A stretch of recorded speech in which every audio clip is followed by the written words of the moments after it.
Doncs César, la primera pregunta és obligada. Pràcticament en família, degut a les moltes baixes que acumula l'equip del partit de diumenge que ve, com se fa? Com s'entrena? No hi ha la normalitat pot ser desitjada, no?, per afrontar un partit d'aquestes característiques atenent a les nombroses baixes que tenim? Sí, però bueno, jo crec que tenim una plantilla molt completa i els 11 o 14 que tinguin que jugar el diumenge faran el millor possible per a que l'equip s'emportés 3 punts. Però és curiós, com s'uneixen totes les baixes, a part amb demarcacions concretes.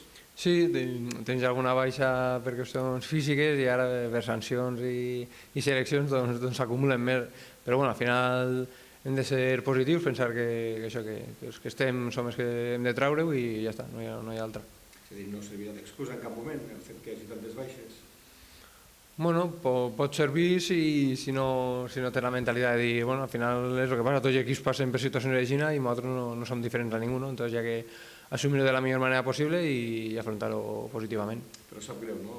Tenint en compte el que us jugueu ara, entrem a la fase decisiva del campionat, contra un rival també que serà complicat, tot i la mala classificació que té a la taula, però serà un partit especial i amb unes mancances també altes del Lleida. Bueno, mancances sí, potser perquè dius, bueno, potser tens que col·locar gent en posicions que no està acostumbrades, però bueno, al final són situacions que es donen i no hi ha que donar-hi moltes més voltes, no? És el que s'ha produït i afrontar-ho el millor possible. Ara t'ho deia en broma, abans de gravar-te, però el tio més veterà de la plantilla és el que està aguantant aquí el tipus, Bueno, per sort estan respectant les lesions i t'has d'esperar tampoc estic armant el cicle, sinó que jo m'encontre bé, sinó que a veure si puc seguir conforme era. César, com arribeu al partit de diumenge? Un partit, com deia abans, ja seran tots els que queden, els 9 que queden, però un partit molt important. Sí, perquè tornem a jugar a casa després dels partits que hem tingut i que no hem pogut treure els 3 punts i un rival que la setmana passada va guanyar, que li feia falta i que vindrà amb moltes ganes per a poder ficar el partit complicat i guanyar-hi també el partit. Amb moltes ganes i sembla que arropat de la seva gent. Hi haurà un desplaçament massiu de seguidors del Castelló.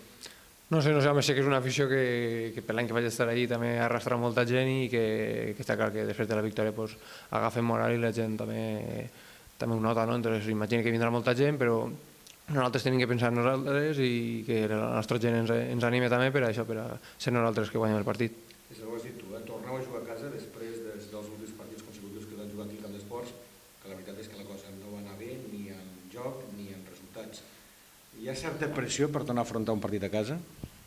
Bueno, jo no crec que sigui la pressió, perquè al final jo crec que tot el món prefereix jugar en casa que fora. I la pressió, cada un es fica la que creu. Jo crec que nosaltres juguem on juguem, hem d'anar a guanyar i si és en casa està clar que tens el reconeixement de l'afició que així no és més fàcil. Entonces el que volem tots jo crec que és guanyar el partit per a tornar a enganxar-se dalt i continuar ahí. Guanyar com sigui? Sí, home, com sigui, jo prefiero guanyar jugant bé o fent les coses que vol el míster, però al final moltes vegades, sobretot a la final de temporada, és important guanyar com siga, però també hi ha que mirar un trasfons i veure que guanyar partits sense fer la identitat que tu vols potser no el porta a l'objectiu que volem tots. César, desgraciadament heu sortit de les posicions de promoció d'ascens, faltant 9 jornades. Us preocupa això? No, jo crec que no, perquè al final a mi hem sortit perquè estem en el gol average perdut, però jo crec que estem ahí encara, no? Està clar que el Valea sí que s'ha distanciat una mica, però estem a pocs punts del segon, que estem ahí 4 equips en la poma i jo crec que fins al final estarem lluitant tots. La teva experiència, comptant que hi ha 9 partits encara en joc, els teus comptes per on passen per assegurar aquesta promoció d'ascens? La veritat que no fer comptes. No sé, clar, ficar a sumar, dius, de nou, si en guanyes 6, però clavarà segur, perquè no pots ficar a comptar, no? Si guanyem és de casa, anem fora i empatem, jo crec que això... Sí, bueno, ficar a fer compte redó i dius, si guanyes 6 partits segur que estàs classificat, però és complicat. Entonces jo crec que tenim que anar partit a partit, pensar en el Castelló i després ja el segon partit. No podem anar pensant en que si guanyem 5 de 9 o 6, perquè al final jo crec que això pot ser perjudicial.